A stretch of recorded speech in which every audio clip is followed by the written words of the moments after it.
Nelson Mandela said, and I quote, "It always seems impossible until it is done." The 48 law of power, Law 28 says, enter action with boldness. Your doubt and hesitation will affect your execution. Honorable Cummings, why we haven't seen your running mate? Okay. Thank you. As Liberia goes to another crucial election this year, in October 2023, politicians are beginning to engage their constituencies about how they will lead the country if elected, presenting their platforms on the economy, job creation, health and education, handling corruption, among others. One of those people is the political leader of the opposition Alternative National Congress and standard bearer of the collaborating political parties, Mr. Alexander Benedict Cummings. Mr. Cummings, a part of his regular initiative of engaging communities across Liberia, visited the borough of Negro Town, the stronghold of the ruling Coalition for Democratic Change. The CPP political leader was examined by community leaders, elders, youths, and intellectuals in the borough. He was questioned about the economy and strategies he would take to curtail corruption and address those key vices confronting the people of Liberia. Mr. Cummings interacted with the community dwellers. They welcomed him. They were singing and dancing while people were engaging him with questions. Answered the questions accordingly. The ANC political leader will be on the ballot October this year. Cummings also said that he will support any opposition candidate who might go in the second round of the election. Here is Mr. Cummings being cross-examined by community dwellers of the borough of Negro Town on how he will handle the country if elected as president of the Republic of Liberia comes October 2023. You talk about coming first in the autumn elections. So looking at the stance in the opposition and looking at opposition unity, what in case your party don't go second in the election, what will be your stand for? Will you support the opposition that go second, or will you stay back and let Labrambo decide? Thank you. We plan. I mentioned no plan B, right? I mentioned we plan to win. So we planning to win in the first round. That may or may not happen, but that's the plan, right? Seriously, that's the plan. Now, in the unlikely case, we'll support the opposition candidate and we'll support it publicly. So, I'm on record here, and I mean it. I say what I mean what I say. We'll support the opposition candidate if we don't make it to the second round. But I am confident with the work we're doing, with the travel around Liberia, we're making our case. We will win in the first round, and if we don't win in the first round, at least we'll be in the runoff. But if it doesn't happen. Nelson Mandela said, and I quote, "It always seems impossible until it is done." The 48 law of power, Law 28 says, enter action with boldness. Your doubt and hesitation will affect your execution. Honorable Cummings, why we haven't seen your running mate? Okay. Thank you. Yeah, so we are actively trying to identify the right person to pick to be our VP. I want to make sure we do the decision correctly, we pick the right person. The person will not come from Maryland, but by law they cannot come from there, right? So they gotta come from a different part of the country. My preference is, it may or may not happen. My preference is that it's a woman. So I'm looking hard to try to find a woman, but it may or may not. But I'm working hard to make that decision soon, and let the people know what direction we're going. But I'm not gonna rush to do it and pick the wrong person, because we want to pick somebody, God forbid, I win the election, something happened to me, I want somebody who will continue to move the country forward. I have to take it backward. So it's a very important decision. It's not one we take lightly, and not one we rush to make a decision, right? But we're working on it, and we hope to do it very soon. Okay? Mr. Cummings, you said in your deliberation that if Liberian problem was on government by the time this place is a developed nation, but our problem is on the private sector. As a man that hails from the private sector, what have been your contribution to the private sector in this place to improve the life of Liberians?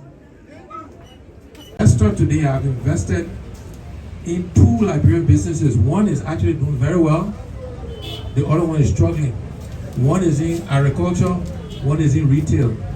The reason why I don't make it public, because when I do, if I do, this government will punish the people, they'll go after them.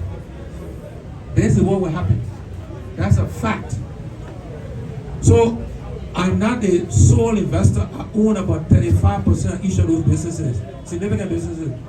If I come here now and say, you know what, I own XYZ, I'm in that business, they will send the tax people there, they will send the regular people there, they will go because they will want to make me look bad. And they will be punishing those other shareholders. But I'm very proud of what I do in the private sector. I'm proud of the number of people we employ and make no apologies. So yes, I believe in the private sector and I live by example. And I'm an investor in private businesses in this country. I just mentioned 2 big ones, but all those smaller ones we've invested in as well. The question around the Ebola. Great question. During the Ebola crisis, this is a fact. Curious to know, where was you, Honorable Cummings, at the time when the Liberians were in need of you during the Ebola crisis? When many of our people were dying in cold blood here in Liberia. When doctors, students, I call it nurses were dying here. Where were you? What was the contribution towards that? I want to know. We came back to Liberia. We came on a private plane. We brought medical supplies. We brought medical equipment. We took food and stuff to hospitals. So we did a lot. I'm very proud to say. Not only that, not just around Ebola. We have a foundation that does scholarships. We have a school on Tupo Road. We do stuff in agriculture. We have given medical equipment supply, not just for Ebola. During the COVID time, we distributed food to orphanages. We took equipment to hospital, PPEs and other stuff. Of everybody running, we have the longest list of contributions to this country. You know, when we come to this stage,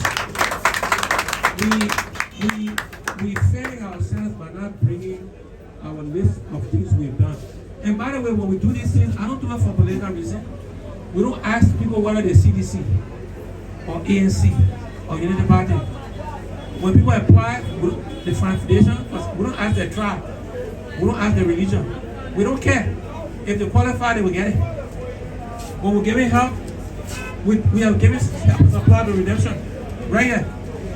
But we don't make it popular because it's not for political reason, because we've been blessed and we want to help the country as best we can.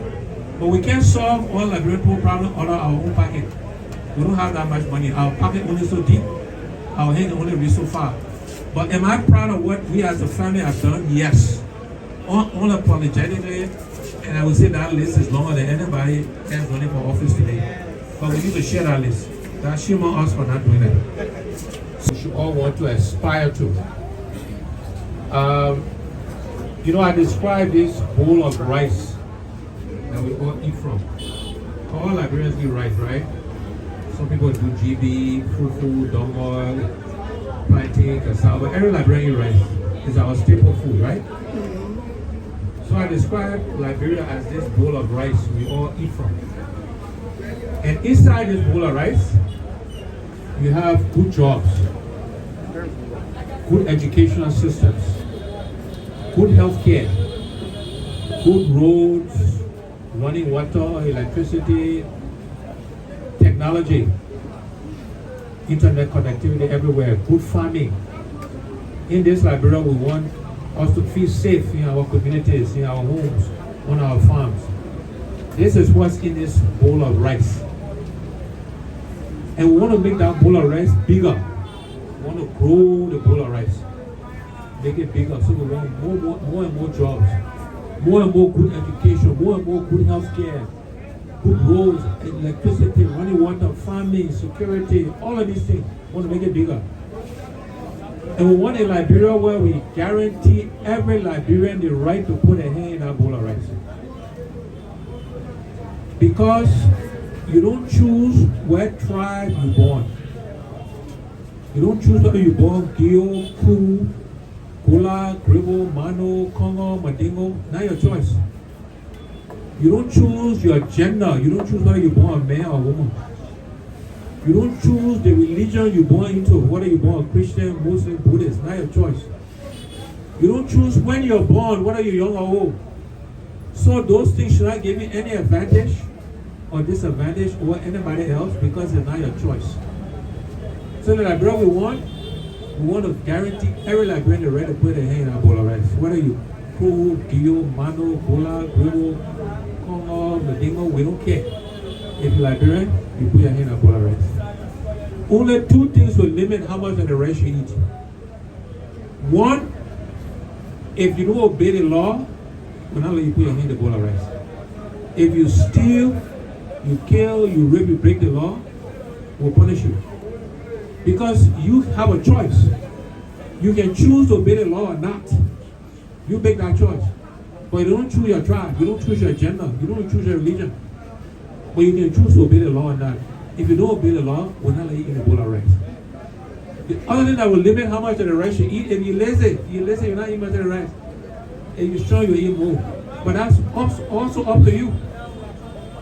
This is the Liberia we want, to make that bowl of rice bigger and to guarantee everybody the right to put a hand in that bowl of rice. We want to guarantee every